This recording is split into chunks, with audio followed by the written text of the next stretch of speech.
नमस्कार, मैं साक्षी गौतम और आप देख रहे हैं साक्ष्य का बयान। अखिल भारतीय नाग संघ का 1 दिवसीय प्रशिक्षण शिविर एवं धर्मांतरण के लिए मैंने नागपुर को ही क्यों चुना विषय पर संगोष्ठी का आयोजन हरकिशन सिंह सुरजीत भवन नई दिल्ली में 18 मई 2025 को संपन्न हुआ। संगोष्ठी की शुरुआत डॉक्टर राजवीर सिंह कमल के गीत से। काबू से भटक रहा इंसान रे, काबू से भटक रहा इंसान। बौद्ध धम्म की दीक्षा लेकर कर अपना कल्याण रे, काबू से भटक रहा इंसान रे, काबू से भटक रहा इंसान। जिन धर्मों की पंगत में रह तूने जन्म गवाया, सेवक बनकर रहा उम्र भर, बदले में क्या पाया। अंदर क्या है देख न पाया, रहा सदा हैरान रे, काबू से भटक रहा इंसान रे। प्रस्तावना के लिए मैं डॉक्टर रूपचंद गौतम जी को आमंत्रित करती हूँ कि वो मंच पर आएं और प्रस्तावना से लोगों को बताएं कि कार्यक्रम की क्या रूपरेखा है। प्रस्तावना के लिए मैंने थोड़ा सा मैंने किया था, लेकिन आर्या साहब कह रहे हैं कि आपको बोलना है, तो बोलना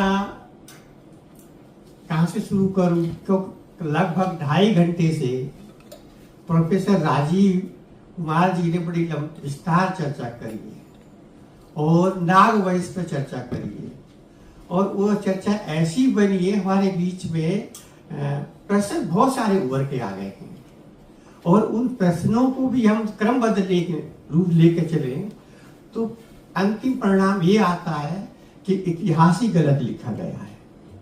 इतिहास की सच्चाई नहीं है। लिखने वाला कौन है?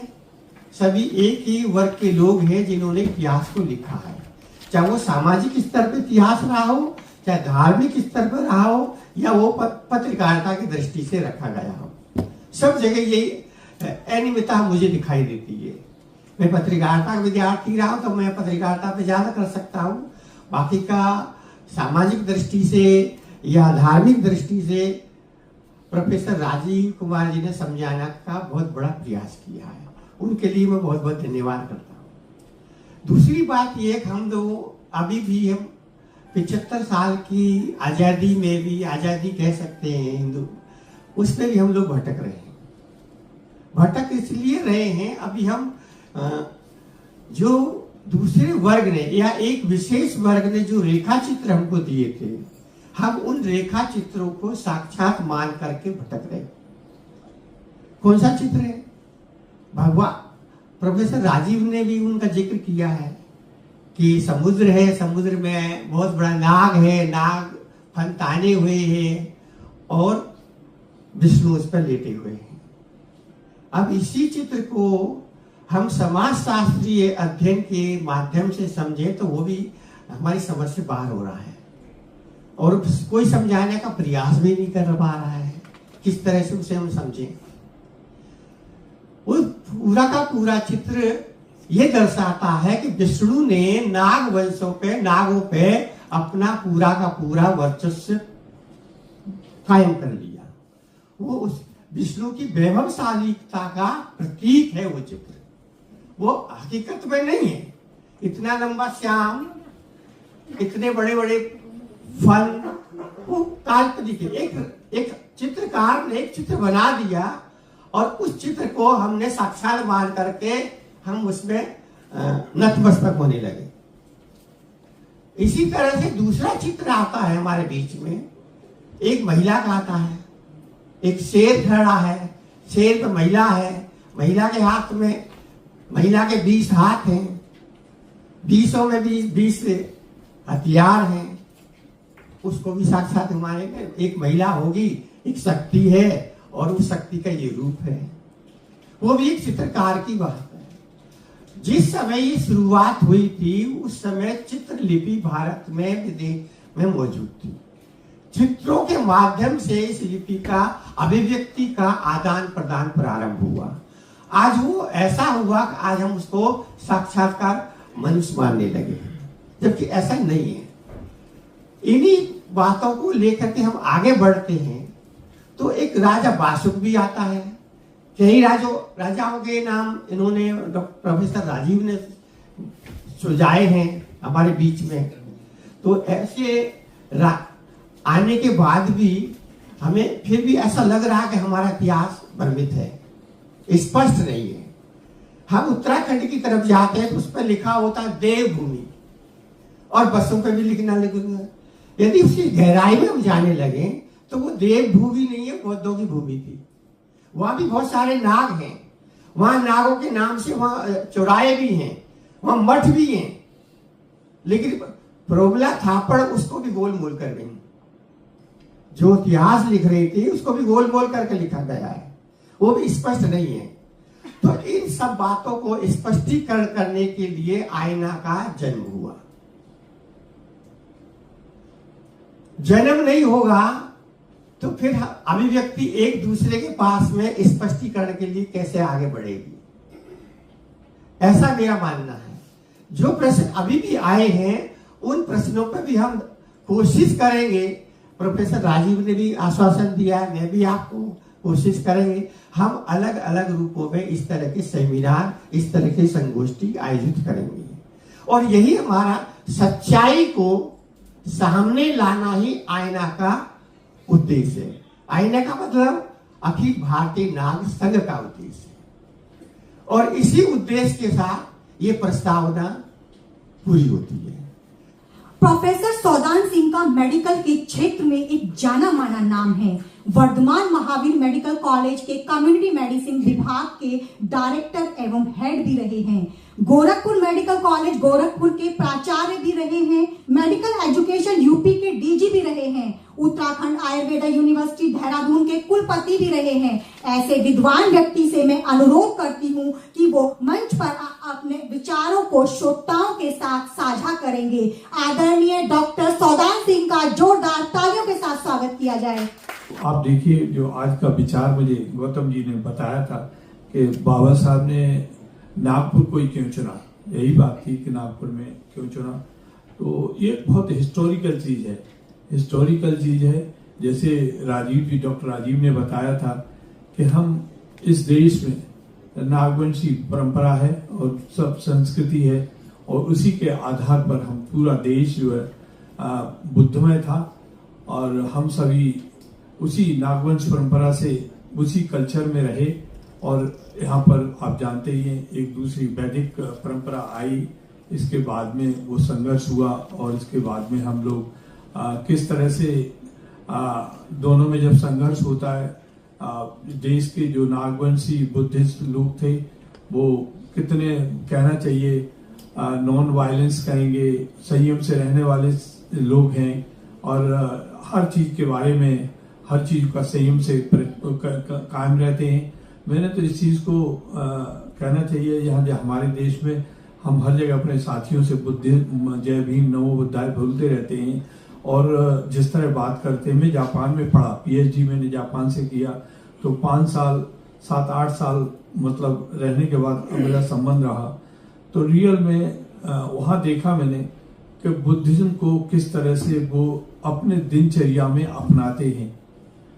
वो वाकई में वो बुद्धिज्म आपको नहीं पता लगेगा, पर उनके एक्शंस में पता लगेगा कि किस तरह से बुद्धिज्म को अपने पूरे सुबह से लेकर के शाम तक पता लगेगा। जब बुद्धिज्म पता लगती है, जन्म होता है, और जब उनका अंतिम संस्कार होते हैं तब बुद्धिज्म से होते हैं। बीच में उनकी सिर्फ बुद्धिज्म रिफ्लेक्ट होती है। जैसे सुबह उठेंगे, बात करेंगे, ट्रेवल करेंगे, परिवार में रहेंगे, दोस्तों में रहेंगे, मीटिंग में रहेंगे, आपको बिल्कुल नहीं पता लगेगा, यही पता लगेगा ये आदमी रियल बुद्धिस्ट है। जैसे मैं देखता हूँ, जैसे अगर आप ट्रेन में जा रहे हैं, बस में जा रहे हैं, किसी से बात करना चाह रहे हैं, ऐसे नहीं जा सकते हैं। बिल्कुल आप ये देखेंगे, हम सब लोग बैठे हुए हैं, तो अगर हम दो लोग बात कर रहे हैं तो ये सोचेंगे कि हम तीसरे आदमी को हमारी वजह से कोई परेशानी ना हो, हम किसी को हर्ट ना करें, किसी के बीच ऑफिस में जाकर के हेलो कैसे आए क्या है, नो बिल्कुल नहीं। टाइम से जाएंगे, टाइम से बात करेंगे और जो समय है उसके समय की अहमियत समझेंगे। इस तरह से बुद्धिज्म को इन्होंने अपनाया है, एक्शंस में है। हम लोग वैसे बोलते जाते हैं और वो एक्शंस में हमारी बुद्धिज्म कम रिफ्लेक्ट होती है। बहुत बहुत धन्यवाद डॉक्टर सौदान सिंह का, इन्होंने अपनी बात को बहुत ही कम शब्दों में रखा। एडवोकेट प्रकाश ज्योति लंबे समय से दिल्ली हाई कोर्ट में वकालत कर रही हैं। महात्मा ज्योतिराव फूले, माता सावित्रीबाई फूले, बाबा साहेब डॉक्टर अंबेडकर के पद चिन्हों पर समय समय पर ये काफी काम भी करती रही हैं। ऐसी विदुषी महिला से मैं अनुरोध करती हूँ कि वो वक्ताओं की अभिव्यक्ति एवं श्रोताओं की मनोस्थिति को देखते हुए अपने विचारों को श्रोताओं के साथ साझा करेंगी। एडवोकेट प्रकाश ज्योति का जोरदार तालियों के साथ स्वागत किया जाए। साथियों, आज हम देखते हैं कि देश की आजादी के 75 साल से ज्यादा होने के बावजूद भी इस देश के अंदर बहुत सारी कुरीतियां व्याप्त हैं। आज हम देखते हैं कि हमारे नौजवान साथी इधर उधर भटके हुए हैं।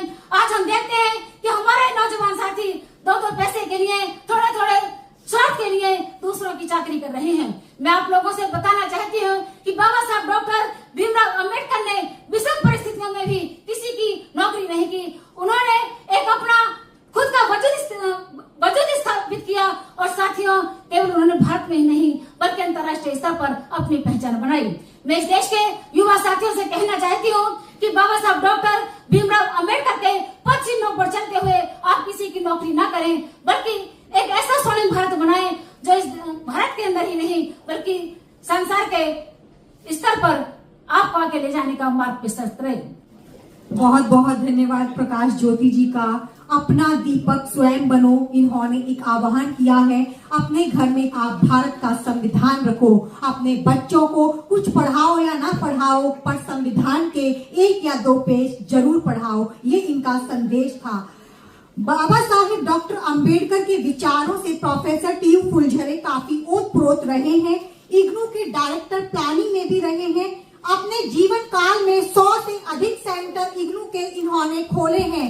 ऐसे विद्वान व्यक्ति से मैं अनुरोध करती हूँ कि वो मंच पर आए और अपने विचारों को श्रोताओं के साथ साझा करें। आदरणीय प्रोफेसर टी.यू. फुलझरे जी का जोरदार तालियों के साथ स्वागत किया जाए। धर्म का प्रचार हुआ है, जो सारे दुनिया में जो प्रचार हुआ है, वो सबसे पहले नाग लोगों ने उसको एक्सेप्ट किया है। प्रज्ञाशील करुणा, समानता, ये नाग लोगों ने एक्सेप्ट किया। वहां पे वो वहां के मूल निवासी थे, वो शूरवीर लोग माने जाते हैं, वो मेहनती और ईमानदार लोग माने जाते हैं, और सर्वश्रेष्ठ लोग थे उस टाइम के। वो जो लोग है नाग लोग सर्वश्रेष्ठ थे। और उन्होंने देखा कि बाबा गौतम बुद्ध को एनलाइटन हुआ है और वो एनलाइटन का द्वारा उन्हें प्रज्ञाशील करुणा और समानता लाई है। तो इसलिए वो नाग लोगों ने बौद्ध धर्म एक्सेप्ट किया। एक्सेप्ट करने के साथ साथ उन्होंने वो सारे दुनिया में फैलाया। वो नेपाल हो, थाईलैंड हो, वो चाइना हो, वो जापान हो, उन नाग लोगों ने सारी दुनिया में ये बौद्ध धर्म का प्रचार किया और वहां से बौद्ध धर्म का उगम हुआ, नागपुर से। सभी को जय भीम, नमो बुद्धाय। मैं एक गीत गाना चाहती हूँ जो इस तरह से है। अब बुद्धि की शरण में, धम्म की शरण में, होगा भला तुम्हारा, अपना भी है गुजारा। बुद्ध की शरण में, धम्म की शरण में, होगा भला तुम्हारा, अपना भी है गुजारा। बहुत धन्यवाद मुन्नी जी, आपने एक गीत के माध्यम से अपनी प्रस्तुति दी। हॉल में फिर से एक बार हार्दिक स्वागत है। अगले वक्ता के रूप में advocate Anirudh Kumar supreme court में वकालत करते हैं, इनसे अनुरोध करती हूं कि वो मंच पर आए और अपने विचारों को श्रोताओं के साथ साझा करें। आदरणीय एडवोकेट अनिरुद्ध कुमार जी। मैंने पूरे संविधान को 2000 कविताओं के माध्यम से प्रेजेंट किया है, जिसके लिए मुझे 3 बार चीफ जस्टिस ऑफ इंडिया से सम्मानित किया जा चुका है। और इसका मकसद यह है कि मैं सामान्य जनमानस तक संवैधानिक भावनाओं को, संवैधानिक जीवन दर्शन को पहुंचाना चाहता हूं। बहुत बहुत धन्यवाद अनिरुद्ध कुमार जी। हमारे बीच में सामाजिक कार्यकर्ता एमबी राठौर जी को मैं मंच पर आमंत्रित करती हूं कि वो मंच पर आए और अपने विचारों को श्रोताओं के साथ साझा करें। आदरणीय एमबी राठौर जी का जोरदार तालियों के साथ स्वागत किया जाए। हम जितने भी लोग यहाँ हैं, हम सभी प्रबुद्ध लोगों की श्रेणी में आते हैं, ऐसा मेरा अपना मानना है। और प्रबुद्ध श्रेणी में आने के बाद भी हम बहुत सारी चीजों को आइडेंटिफाई नहीं कर पाते हैं, बहुत सारी चीजों को पहचान नहीं पाते हैं। थोड़ा सा उस तरफ इशारा करना है मेरा। हमारे बहुत सारे पत्रकार जो एस्टेब्लिश्ड जर्नलिस्ट हैं, वो और विशेष तौर पर इस मंच से, खैर वो ऐसा कम बोला गया है, लेकिन मैं साफ साफ बोल देता हूं, जो जनेऊधारी, बोलीधारी, त्रिपुंडधारी ब्राह्मण लोग हैं, वो हमें आज भी बेवकूफ बनाते हैं, हमारे प्रबुद्ध लोगों को भी बनाते हैं। उस तरफ ध्यान देना ज्यादा जरूरी है, हमें माइन्यूटली देखना उन सब चीजों को। रवीश कुमार, जो कि बहुत चहेते हैं हमारे समाज के, हमारे लोगों में बहुत लोकप्रिय है, हमारे लोग बहुत उसको सम्मान देते हैं, बहुत तरजीह देते हैं, लेकिन वो किस चतुराई से बहुत सारे मुद्दों को वो बिल्कुल एक तरफ छोड़ते हुए निकल जाते हैं, उस पर कभी कोई ध्यान नहीं देते हैं। मैं 1-2 मुद्दों की तरफ ध्यान दिलाना चाहता हूं आपको। जब पूरे देश में कोरोना का मामला चल रहा था और पूरा कंस्ट्रक्शन बंद था पूरे इंडिया में और पूरे दुनिया में रादर, उस समय वो रोज रिपोर्टिंग करते थे उसके बारे में कि यहां पर ऐसे ऐसे कंस्ट्रक्शन चल रहा है, अयोध्या में भी चल रहा है, समतलीकरण चल रहा है। लेकिन जो आर्टिफैक्ट्स निकले उस समतलीकरण में, जो कुछ अवशेष निकले, उसके बारे में उसने बिल्कुल कोई बात नहीं करी, कोई रिपोर्ट नहीं करी। शायद हमने नोटिस नहीं किया, बहुत सारे लोगों ने। हमें नोटिस करना है ये चीज। उसने एक भी रिपोर्ट, एक दिन भी नहीं कहा कि वहां पर बुद्ध के अवशेष मिले हैं। ऐसे ही मैं लंदन की बात कर रहा हूं, मैं यूके की बात कर रहा हूं। यूके में ब्रेक्जिट हुआ था, ब्रिटेन ने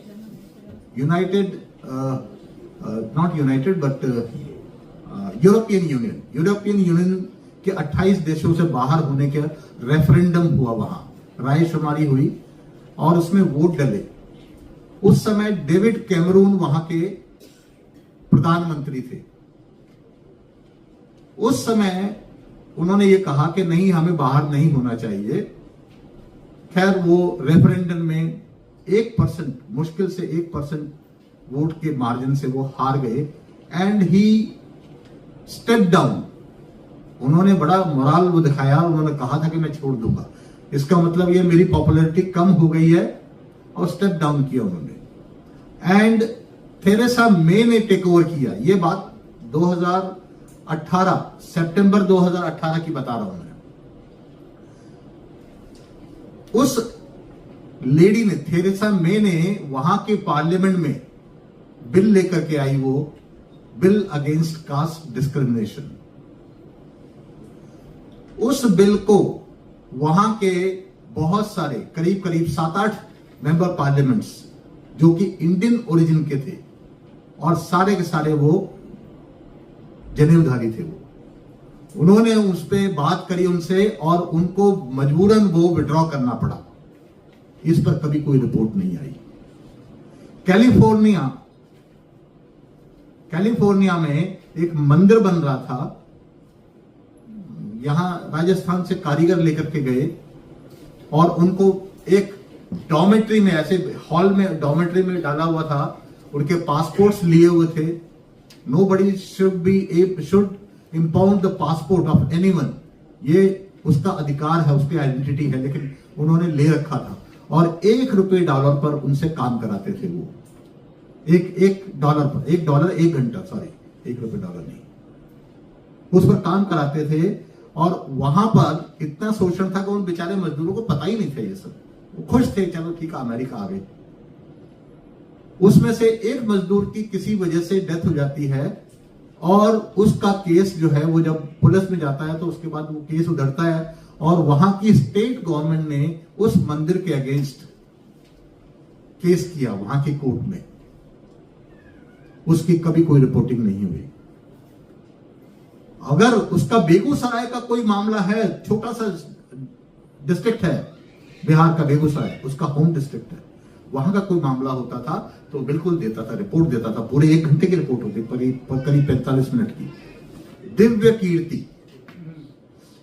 कीर्ति जी को मैं एक दिन सुन रहा था कि वो कहीं महू में गए थे, वहां पर वो ज्योतिबा फुले जी का इंसिडेंस बता रहे थे कि वो क्या हुआ। बारात में जा रहे थे तो बारात में जाते जाते उनके माँ बाप को जो है ना, जो दूल्हा है जिसने इनवाइट किया था उनको, उसके पेरेंट्स को उनसे ऑब्जेक्शन था कि इसको क्यों बुला लिया।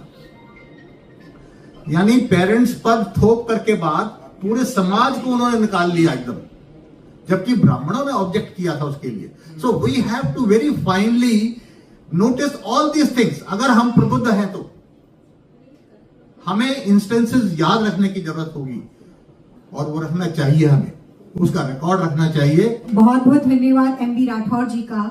अगले वक्ता के रूप में दिल्ली हाई कोर्ट में लंबे समय से वकालत कर रहे एडवोकेट राजेंद्र सिंह जी को मैं अनुरोध करती हूं कि वो मंच पर आएं और अपने विचारों को श्रोताओं के साथ साझा करें।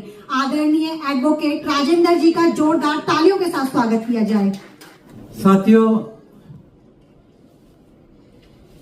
अखंड भारत की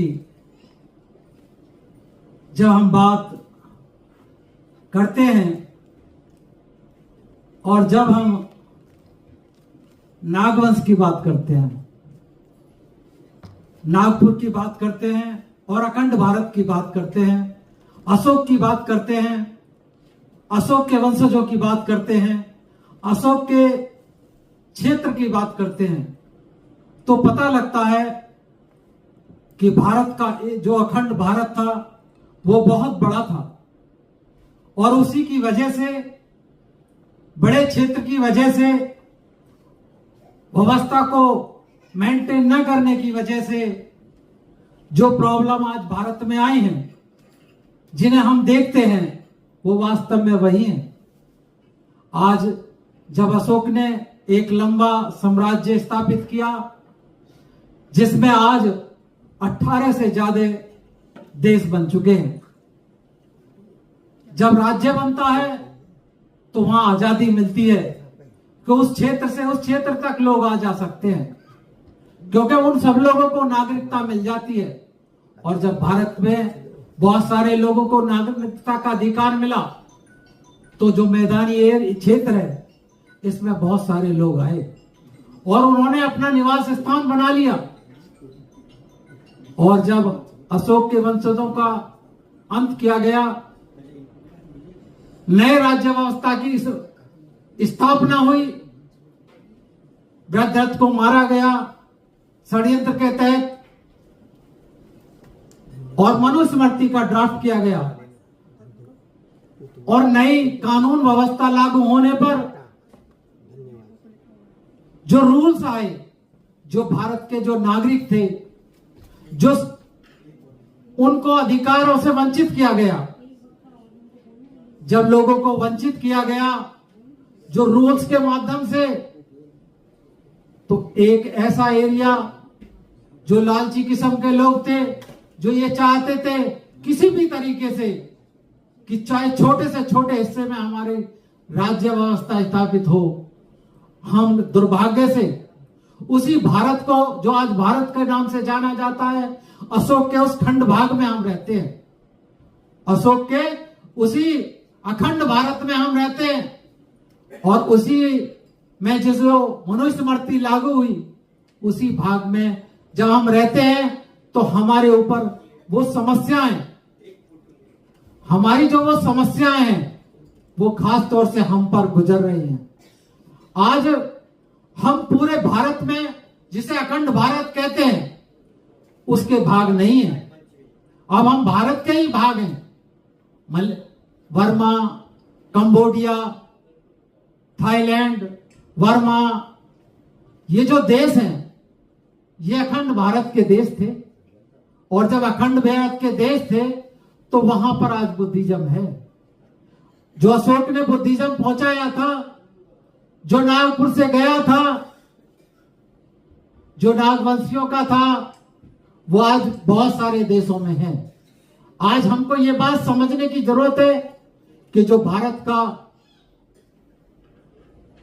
जो भूभाग है, इस भूभाग में पुनः हम बुद्ध धर्म को स्थापित कर सके, हमें अशोक के जैसा समाज बना सके और भारत के संविधान को बाबा साहब डॉक्टर अम्बेडकर साहब ने जो ड्राफ्ट किया है वो अशोक के हिसाब से, अशोक के वंशजों के हिसाब से, हमारे महापुरुषों के हिसाब से ड्राफ्ट किया है। और आज हमें इस संविधान को समझना होगा और संविधान के अनुसार भारत का निर्माण करना होगा। अब मुख्य बात यह है कि जो संवैधानिक संस्थान है उन पर आज कब्जा हो गया है। जो संवैधानिक संस्थान है उन पर वो लोगों का कब्जा हो गया है जो हजारों साल से इस देश के व्यवस्था पर काबिज थे। आज उन संस्थानों को, भारत के संवैधानिक संस्थानों को आजाद कराने का समय है। हमें उन संस्थानों को बिना आजाद कराए हुए हम भारत को बाबा साहब डॉक्टर अम्बेडकर की सोच का भारत नहीं बना सकते, फूले की सोच का भारत नहीं बना सकते, गौतम बुद्ध की सोच का भारत नहीं बना सकते, नागवंशियों की सोच का भारत नहीं बना सकते। अगले वक्ता के रूप में मैं लक्ष्मी नारायण बौद्ध जी से अनुरोध करती हूँ कि वो मंच पर आएं और अपने विचारों को साझा करें। संविधान की सुरक्षा की बात हुई और बातें जब से संविधान बना तब से ये होती आई है। महिलाओं के सुरक्षा की बात हुई, महिलाओं के बारे में बात हुई, युग पीरियड्स की बात हुई, कैसे किसी युग जो है बने, कुछ लोगों ने कैसे युग बनाए, साहित्यकारों ने बनाए और जो है हमारे इतिहासकारों ने युग बनाए, उनकी बातें हुई।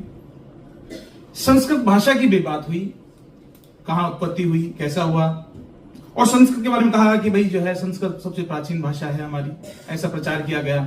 विवेकानंद के बारे में बात हुई कि विवेकानंद जी ने जो है कितना अच्छा भाषण शिकागो में दिया, लेकिन उनका इतिहास मंच के माध्यम से उनको सही इतिहास मालूम चला आज। साथियों, मैं ये सब बातें सोचकर ये सोच रहा था कि जैसे मैंने प्रश्न भी किया था कि लड़ाई तो मुसलमानों और बौद्धों में हुई और वैदिक संस्कृति पैदा हो गई, ऐसा हुआ क्यों? समाप्त नहीं हो रहा है, अत्याचार खत्म नहीं हो रहे हैं, ये बातें क्यों हो रही हैं? निकल के आया, विद्वानों से मालूम चला कि हमारी कोई व्यवस्था स्थापित नहीं है। अब हम कार्यक्रम को समाप्ति की ओर ले जा रहे हैं। मैं अध्यक्ष महोदय से अनुरोध करती हूँ, माननीय DR आर्या जी से, ये वाइस चेयरमैन है अखिल भारतीय नाग संघ के मंच पे उपस्थित प्रोफेसर सौदान सिंह साहब, प्रोफेसर फुलझले, एडवोकेट मैडम और हमारे कॉलीग साथी विजय टांग जी, इस सभागार में उपस्थित दिल्ली या उसके आसपास से आए हुए सभी साथी लोग, सभागार में उपस्थित हमारे वरिष्ठ साथी माननीय सतीश नेहरा जी, आज नाग संघ के इस कार्यक्रम में आप लोग सुबह से आए और इस कार्यक्रम को सफल बनाया। इस कार्यक्रम से आपने जो कुछ भी सीखा होगा उसे आगे व्यवहार में लाने की कोशिश करेंगे। इस अपेक्षा के साथ मैं आप सभी लोगों का आज इस कार्यक्रम में आने के लिए हार्दिक अभिनंदन और स्वागत करता हूं और आप लोगों का तहे दिल से धन्यवाद करता हूं। अभी संक्षेप में अपनी बात को रखा, किसी भी काम को करने के लिए संगठन को मजबूत होना पड़ेगा। अब धन्यवाद ज्ञापन के लिए राज्य परिषद सदस्य अखिल भारतीय नाग संघ में विजय टांग जी को आमंत्रित करती हूँ कि वो मंच पर आए और कार्यक्रम को धन्यवाद ज्ञापन कर कार्यक्रम को समाप्त करें। इसमें साथियों ने हमारे इस कार्यक्रम में पहुंचे हैं, उन सभी का मैं धन्यवाद करता हूं। सभी का जितनी ध्यानपूर्वक से कार्यक्रम सुना और सुनने के बाद इस कार्यक्रम को अपनी बस्तियों में, अपने घरों में इसकी चर्चा करेंगे, ये उससे फायदा होगा काफी। और दूसरा, मैं इस जो हॉल हमें दिया है कार्यक्रम करने के लिए प्रबंध कमेटी हरिकृष्ण सुरजीत भवन में, उनका भी मैं बहुत बहुत धन्यवाद करता हूं। वो इतना अच्छा हॉल कार्यक्रम करने के लिए हमें दिया है। और धन्यवाद बेटी का भी करता हूं, सुबह से रिकॉर्डिंग कर रही है, इनका भी बहुत बहुत धन्यवाद। और जो यहाँ की टीम है जिन्होंने खाना बना के दिया है, उनका भी बहुत बहुत धन्यवाद, बहुत अच्छा खाना परोसा है।